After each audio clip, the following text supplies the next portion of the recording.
میں یہ پوچھنا چاہتا تھا کہ قرآن شریف میں بہت سے نبیوں کا ذکر ہے، حضرت اسماعیل، حضرت ابراہیم، لیکن جہاں بھی حضرت معاف کیجیے حضرت عیسیٰ علیہ السلام کا ذکر آیا، عیسیٰ ابن مریم کا ذکر آیا، بالکل صحیح تو ہے. اس میں کیا کوئی خاص حضرت مریم علیہ السلام کی بلند درجے کی علامت ہے، یا حضرت عیسیٰ علیہ السلام کی معجزانہ پیدائش کی طرف اشارہ ہے؟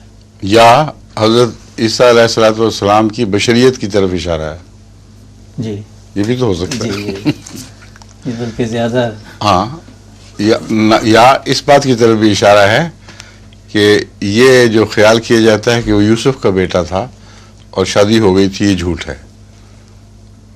شادی ہوئی ہے تو پہلے وہ پیدا بن چکا تھا. بس ان سب باتوں کی طرف اشارہ ہے.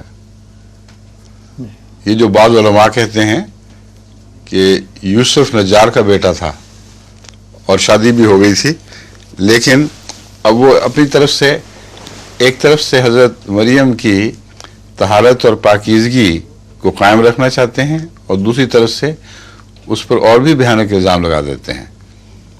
ان کے ہاں یہ تصور ہے کہ حضرت مریم حاملہ تو ہوئیں یوسف سے اور چلی گئیں شرم کے مارے دور، اور پیچھے سے افراتفری میں خاندان کے بزرگوں اور ٹیمپل کے بزرگوں نے ان کا نکاح حضرت یوسف سے کروا دیا تاکہ لوگوں کی نظر میں یہ بات معیوب نہ ٹھہرے.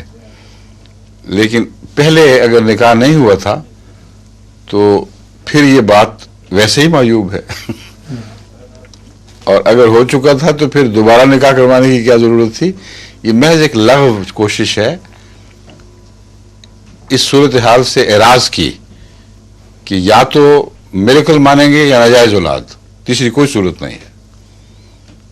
ناجائز اولاد کی قرآن کی نفی فرماتا ہے، لعنت ڈالتا ہے ان یہود پر جنہوں نے یہ الزام لگائے. اب مسلمان کے لیے شریفانہ سیدھا سادہ طریق یہی رہتا ہے کہ اسے میریکولس مانے، اور میریکولس یعنی اعجازی اولاد مریم کی طرف منسوب ہو سکتی ہے، کیونکہ مائیں ہیں جو بلا تزوج بغیر کسی مرد سے رابطے کے بچہ پیدا کر سکتی ہیں. یہ ایک مشاہدے میں آیا ہوا قانونی قدرت ہے.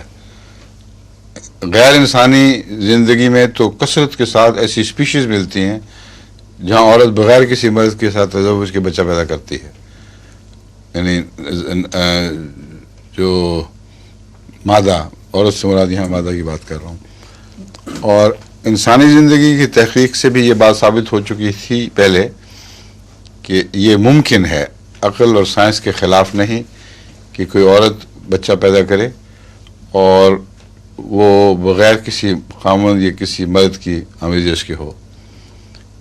ایک صرف الجھن تھی کہ ایسی صورت میں سائنسدانوں کا خیال تھا کہ بچہ ہمیشہ لڑکی ہوگا،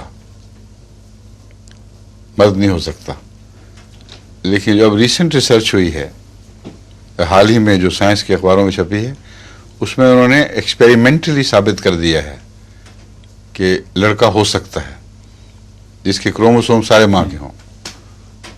تو یہ اتنی سی بحث ہے جس کے اوپر اب قرآن کریم کی صداقت کے نشان منظر عام پر ابھر رہے ہیں اور غیر مسلم ہی یہ سب نشانات پیش کر رہے ہیں. ٹھیک ہے. ظہور